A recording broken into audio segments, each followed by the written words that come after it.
que alguns convidados que foram lá ficaram bastante nervosos, porque precisavam dinamizar mais de tudo, e ele deixou o ambiente muito agradável. Então, o pastor Celso é esse homem que vocês veem aí, e é um grande amigo, um grande pastor e um grande chefe de família, tá bom? Queridos irmãos, por favor, abra a sua Bíblia, Salmo de número 52. Não irei me demorar, Salmo de número 52. É um salmo muito, mas muito conhecido. Salmo de número 52, verso 8.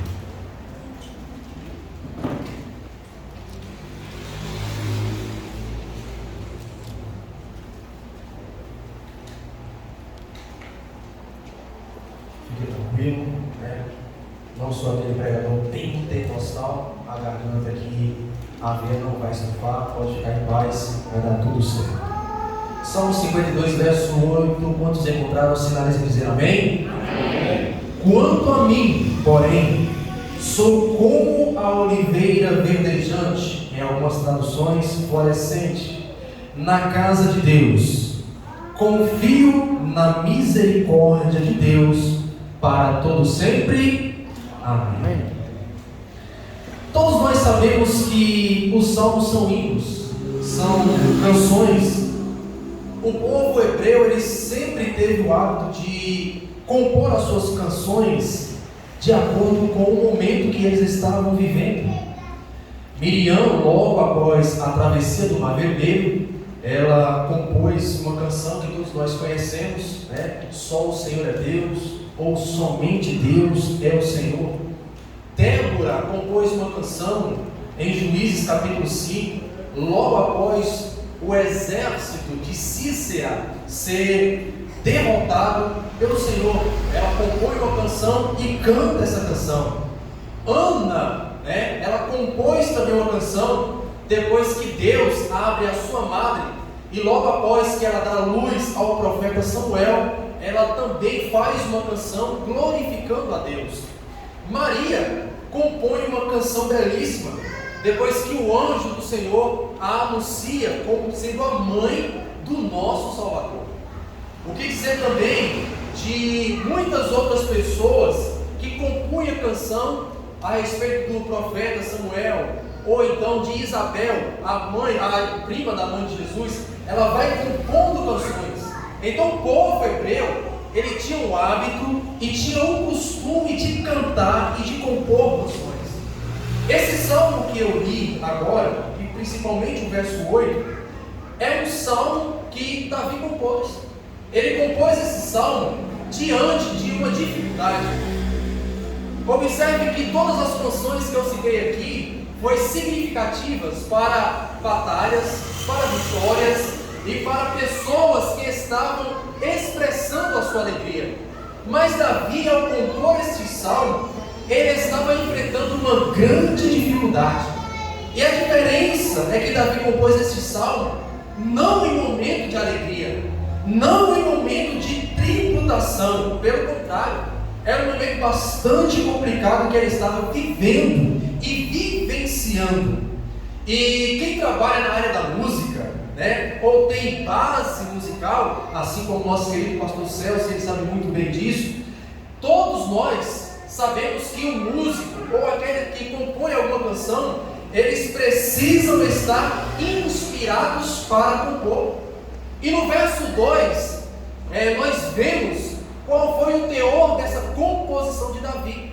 Porque no verso 2 de Salmo 52, Davi está fazendo menção de um homem que estava usando a sua língua para o falar mal. Ele estava expressando tudo aquilo que queria de maldade para alguém da vida. E ele estava usando a sua língua como uma navalha. E a gente percebe pelo teor do salmo que Davi está um pouco desanimado e frustrado com aquela situação e com aquele momento. Então ele vai usar essa expressão navalha para se referir a alguém que está usando a sua língua para matar. E ao longo da minha caminhada ministerial, e é bem pouquinho, né? Eu sou pato novo no meio desses homens de Deus aí, eu aprendi que temos que saber usar as nossas palavras. Por quê? Porque a depender do uso, nós damos vida ou produzimos morte. E tem palavras que doem muito mais do que um tapa no rosto. Já parou para pensar com isso? Provérbios capítulo 18, versículo 21 diz que o poder da vida e da morte está na língua.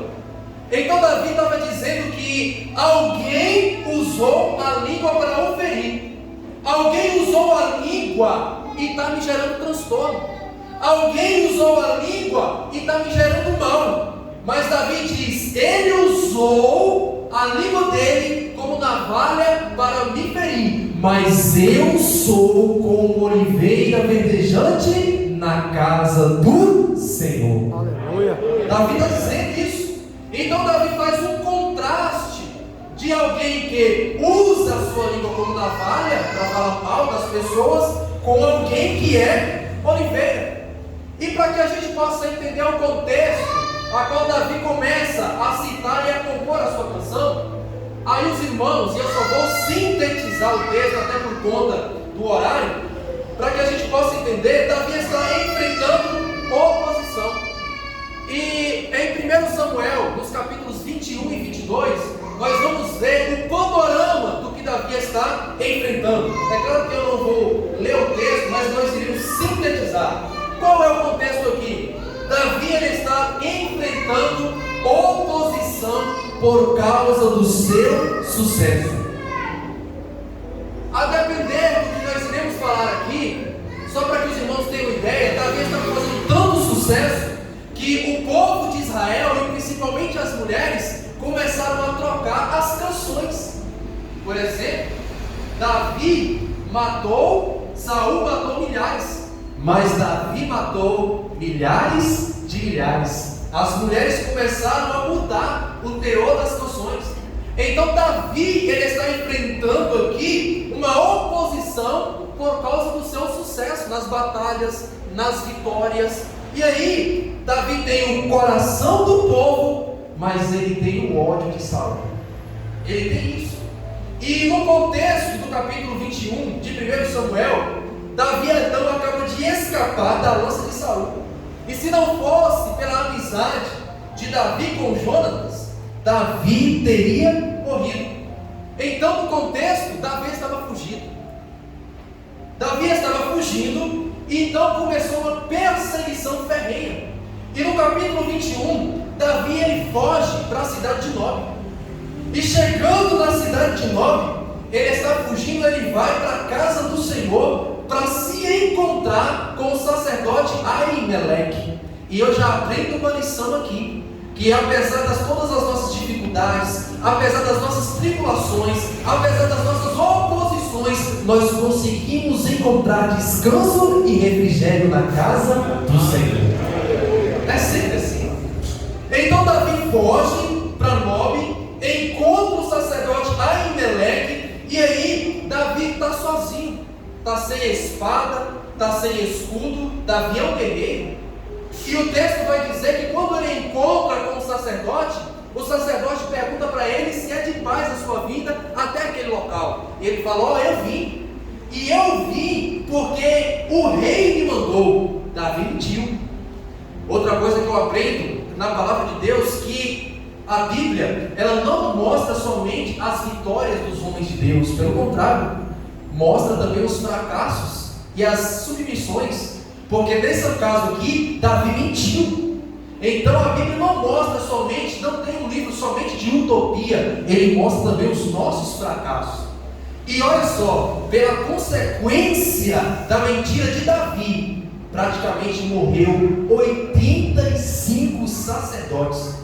Então a Bíblia vai nos mostrar isso. Mas continuando com o contexto, Davi chega para Aimeleque e fala que está ali porque o rei o mandou. Mas aí ele pergunta se não tem nenhuma coisa, nenhum pão, para que ele possa se alimentar e alimentar também os seus guerreiros que estão juntamente com ele. Aí Aimeleque diz, eu não tenho nada aqui a não ser os 5 pães da proposição e também a espada daquele que você o matou. Davi, sabendo que só tinha os pães da proposição, então ele falou: me dê os pães da proposição, porque eu preciso me alimentar e alimentar também os meus guerreiros. E aí, Jesus, no capítulo 12 de Mateus, vai mencionar justamente isso, porque Davi, ele mente, come os pães da proposição, mas ele não é morto. Jesus menciona isso, mostrando para os fariseus que Jesus, ele é misericordioso para salvar toda a humanidade. É tanto que quando Davi termina de fazer tudo isso, fala: ó, Deus quer misericórdia, Deus quer sacrifício? Não, é pelas misericórdias do Senhor que nós somos da causa de não sermos consumidos. Então Davi começa a fazer tudo isso. Quando Davi pega então, Aimeleque pega os pães da proposição e dá para Davi, e depois pega também a espada a qual Davi matou o gigante Golias, Davi sai da presença e vai para outro lugar. Eu só estou sintetizando o texto em questão. Só que dentro da casa do Senhor, naquele momento, tinha um homem que se chamava Doeg. E ele estava sendo descendente do rei Saul. Saul estava procurando Davi para o matar. Então, quando Davi sai e foge para a caverna de Adulão, Saul fica sabendo da notícia. Saul então reúne a tribo de Levi e começa a perguntar: quem é aqui que está escondendo Davi? Quem é aqui que está fazendo de mal para mim? Porque eu te dei casas, eu te dei terra. Por que vocês não me dão Davi nas minhas mãos? Saul estava tão irado que ele estava apresentando muitas vezes algumas questões para o povo e para o seu filho. Só que aí ninguém entregou Davi. Ele então vai justamente para Nob, novamente Saul vai para Nob, e quando chega lá, ele procura Aimeleque. Aí Doeg fala: ó, Davi esteve lá com Aimeleque, e Aimeleque deu os pães da proposição e a espada de Davi deu também para ele, a espada que matou o gigante Golias. E aí, quando chega nesse momento, Davi, ele já está fugindo, Saul se impressiona, fica irado e fala: alguém aqui mata Aimeleque. Aí os servos do rei Saul olhou um para o outro e falou: quem é doido? Eu vou mexer no ungido do Senhor? Não vou matar. Aí ninguém matou. Doeg foi lá, pegou a espada e matou Aimeleque, toda a sua casa e toda a descendência de Aimeleque. E quando Davi ficou sabendo dessa história, Davi então percebe que um dos seus funcionários de Aimeleque foge e vai se encontrar com Davi. Ele conta a situação para Davi, e é nesse contexto que Davi então menciona o salmo e compõe o salmo de número 52. E aí ele faz um contraste. Ele fala: ah, Doeg, você usou a sua língua como navalha, você é um homem mau, você é um homem piedoso, Deus vai me dar você nas minhas mãos. Você tem língua de navalha, mas eu sou como oliveira verdejante na casa do Senhor. E agora eu quero entrar na aplicação da mensagem. Por que Davi faz justamente menção da oliveira? Preste atenção. Oliveira, ela tem longevidade. Em algumas regiões de Portugal, há relatos de pés de oliveira que têm idade de mais de 2.800 anos de idade. Sabe quantos capítulos fala de Doeg na Bíblia? 2. Sabe quantos capítulos falam da vida de Davi na Bíblia? 66. Oliveira tem longevidade. Primeiro versículo do Novo Testamento: genealogia de Jesus, filho de Davi. Alguém, quando precisava de um milagre, não gritava Jesus, filho de Abraão, gritava Jesus, filho de Davi. Doeg se levanta, mas desaparece rápido. Agora Davi tem longevidade. Isaías capítulo 11 diz: tu nascerá o Messias. Ei, levanta Doeg, cai Doeg, levanta leão, cai leão, levanta urso, cai urso, levanta gigante, cai gigante, e Davi permanece. Por quê? Porque nós somos oliveira verdejante na casa do Senhor. Nós somos. Davi permanece. Segundo Samuel, capítulo 7, Deus disse para Davi: da sua descendência eu nunca vou afastar o trono. Ei, pode ficar tranquilo, de quem é oliveira, a sua história vai ter longevidade. Se Jesus não voltar hoje, os seus filhos vão ter prazer de dizer que é filho de você. Se Jesus não voltar hoje, os seus netos vão ter o prazer que é filho de você, que são netos de vocês. Por quê? Porque quem é oliveira tem longevidade. Oliveira tem longevidade. Oliveira tem raiz profunda. A raiz de uma oliveira chega a atingir 6 metros de profundidade. E qual é o benefício de ter raiz profunda? Quanto mais a raiz é profunda, mais ela aguenta as intempéries. Vou te provar na Bíblia. Olha só, veio o dilúvio, Gênesis capítulo 6. O dilúvio passou. Pensa aí em um tsunami em nível mundial. O dilúvio passou. Aí Deus fala: Noé, está na hora de você sair da arca. Noé solta uma pomba, ela dá o seu sobrevoo, aí volta, não acontece nada.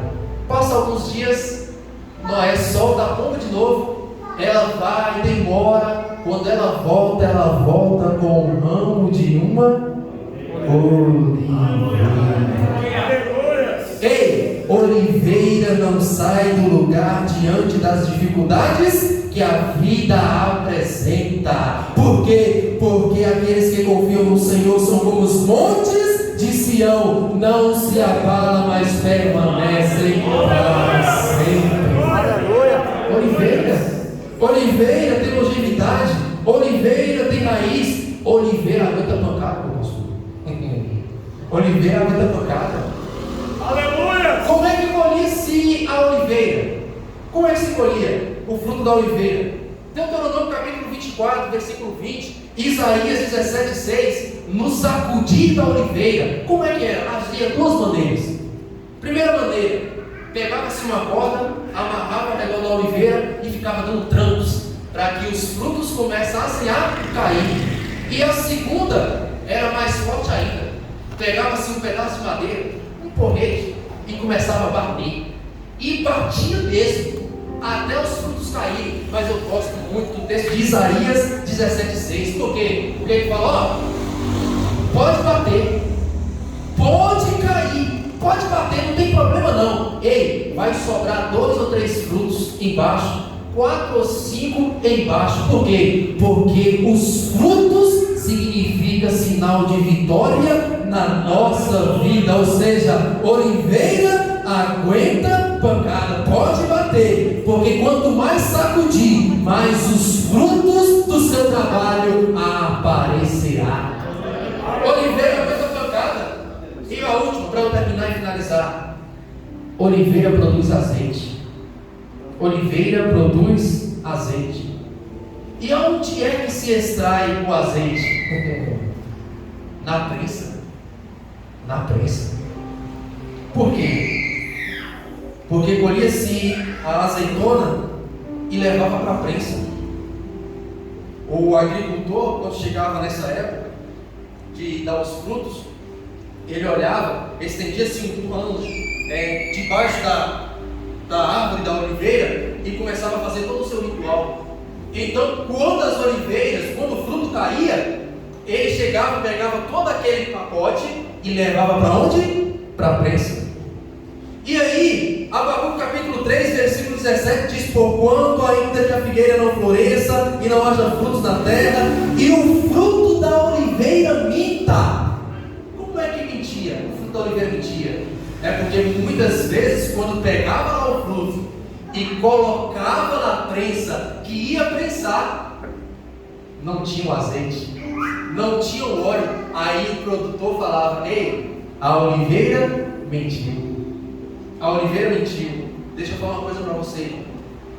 Quanto mais a oliveira, ou quanto mais é prensada, mais azeite vai sair da sua vida.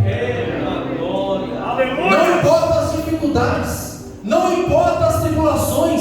Se você está passando pela prensa, não se preocupe. Deus, Ele vai colher tudo isso e vai fazer um azeite na sua vida. Aleluia! Ele vai. A gente precisa entender que a nossa vida não é somente uma vida de bonança, que a vida do pastoreio não é só alegria, é dificuldade, é choro. Muitas vezes nós lamentamos, muitas vezes nós passamos por dificuldades e por tribulações. Mas deixa eu finalizar agora o texto. Davi fala: ei, mas eu sou como oliveira verdejante na casa do Senhor. Quando é que sabia que a oliveira dava assim muitos frutos? Primeiro, porque ali era verdejante ou florescente. Quando o agricultor olhava para o pé de oliveira, ele sabia se ia dar ou não. Sabe por quê? Porque quando ele olhava e aparecia muitas flores, muitas, era sinal que a colheita ia ser perfeita. Posso aplicar na sua vida? Ei, quanto mais flores aparecer na sua vida, quanto mais oliveira tiver na sua vida, você pode ficar tranquilo que a vitória lá na frente vai ser grande, vai ser enorme. E só para eu finalizar, sabe por que a oliveira é tão importante? Vocês podem perceber, se vocês irem aqui no Interbom Preço, ou agora é o Big Bom Preço, o litro do azeite nunca é menor o preço do que o quilo da azeitona. Nunca. Ou seja, o quilo da azeitona, o preço é mais inferior do que o litro do azeite. Sabe por quê? Porque o que está dentro é mais importante do que o que está fora. Aleluia! Fique tranquilo. Deus, Ele está olhando para você. Você pode estar nesse momento passando por dificuldade. Você nesse momento pode estar passando por tribulação. Mas ei, oliveira tem longevidade. Oliveira tem raiz profunda. Oliveira aguenta a pancada. E acima de tudo, oliveira é verdadeira. E quanto mais bater em você, mais azeite vai sair da sua vida.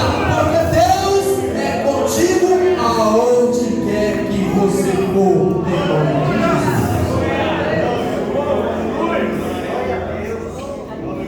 Aleluia! O aniversário do pastor Celso, mas quem ganha o presente é a igreja com uma mensagem tão maravilhosa. Aleluia!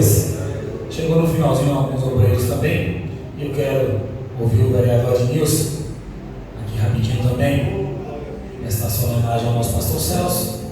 E logo após nós estaremos fazendo oração, convidar o Simão Francisco para estar fazendo oração e estaremos também já interpretando a bênção apostólica nessa noite.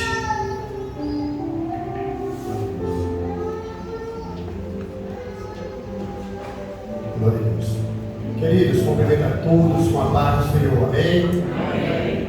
É uma alegria nesta noite estar aqui na casa do Papai do Céu, juntamente com todos vocês, para junto nós louvarmos a Deus por esta festa maravilhosa. Juntamente com todos os obreiros, né, que aqui já estão vendo aqui ao nosso lado. E minha esposa presente, pastor Adilson comigo, Miriam. E juntos nós agradecemos a Deus por tudo, principalmente pela vida do pastor Celso, né? Esse homem de Deus. Eu sei que o pastor Davi já passou aqui nesta noite, já testemunhou tudo, né, pastor Celso? O carinho, do amor, daquilo que o pastor Celso representa para todos nós na igreja Assembleia de Deus, como amigo, como pastor, como irmão. nós passamos ali na UB6 para dar um abraço para o pastor Adriel, chegamos um pouco atrasado aqui, mas eu falei, o nada foi no final, estarei aqui para levar ali um presente para o nosso pastor Celso e também dar um abraço. Recordo muito da vida do pastor Celso, no dia em que cheguei ali na sede, uma manhã, e ele me encontrou e falou assim: rapaz, nós estamos ali em reunião, cogitando um representante para a nossa cidade, e o seu nome foi falado na reunião. Lembra, pastor Celso? Pastor Celso, ele faz parte da minha vida, da minha história, os seus conselhos como amigo, né, na minha vida. E quero nesta noite, pastor, parabenizá-lo pelo seu aniversário. Deus continue abençoando a sua vida, a vida da sua esposa e todos os seus familiares. E que Deus continue cada dia te abençoando. Você já é uma pessoa abençoada, né? Porque Ele continua te abençoando toda a sua vida. No livro de Números, no capítulo de número 6, o versículo 24 diz assim: o Senhor te abençoe e te guarde, o Senhor faça resplandecer o seu rosto sobre ti e dê misericórdia de ti. Que cada dia da tua vida o rosto do Senhor possa resplandecer na tua vida. Deus te abençoe. Esse é o meu voto de felicidade para você e toda a sua família. Eu estava ali sentado pensando que todos os aniversários do pastor Celso foram presentes.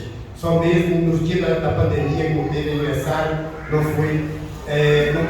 pôde, né, fazer festa, né, comemorações, mas todos os aniversários nós estamos juntos, desejando a você muitas felicidades. Deus abençoe o pastor aqui também presente, Saulo, e que Deus continue abençoando a sua igreja. E quero parabenizar a igreja por este momento, por este trabalho que é muito importante na vida do pastor da igreja e dos seus pastores.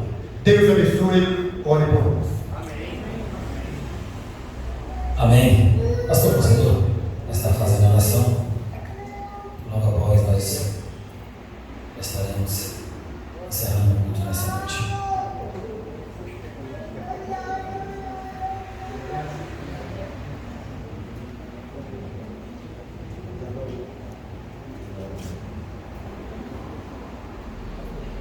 Glória a Deus.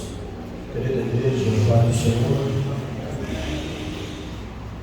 eu não poderia perder esse momento, pois há um ano que passamos a conhecer esse pastor Celso de perto e ele tem sido bênção na minha vida. Já conhecemos de convenção, pois somos convencionais, ele faz parte do conselho da nossa convenção, mas conhecer de perto esse grande homem de Deus, ele é uma bênção na minha vida. E nesse ano que conhecemos, tivemos muitas experiências. Logo no início, não, pastor? Então deu para mim, só ver se esse cabra presta. E Deus nos deu a graça aos olhos do nosso pastor. E eu louvo a Deus pela vida dele. O presente dele eu já dei, presente que vai ficar para o resto da vida lembrando, sempre que olhar vai estar lembrando. A esposa é uma bênção de Deus. Sempre que eu chego lá, perrei logo querendo café, né, minha irmã? Mas tem sido uma bênção esse casal. Os filhos, tá ali o genro dele, que é uma bênção, a sua filha e os seus filhos. Deus tem colocado essa família na minha família. Que Deus abençoe o nosso pastor. E agora é orar, né, meu pastor? Vamos orar, vamos ficar de pé.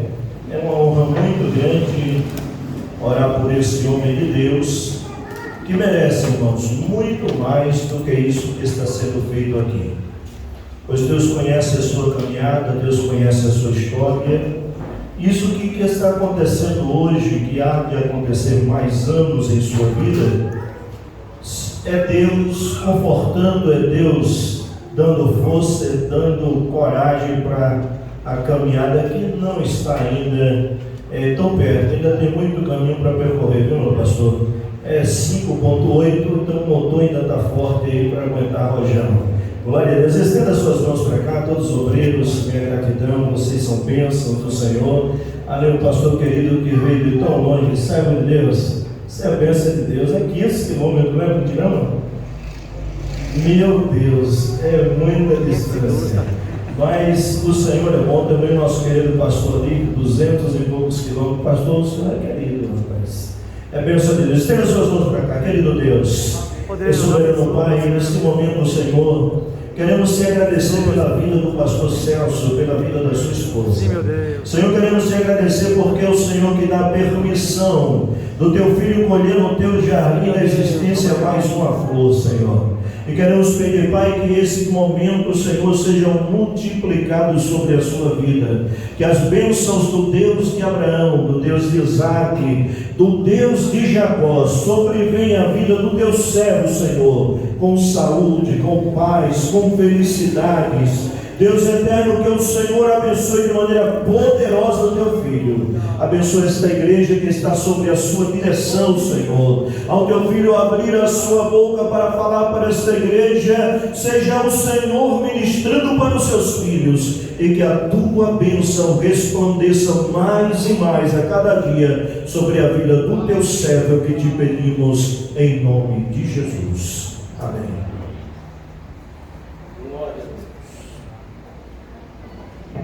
Aleluia. Estenda as nossas mãos. Que o amor de Deus, a graça e a comunhão do doce e meio amado Espírito Santo estejam com todos e todos digam: certamente que a bondade e a misericórdia do Senhor me seguirão todos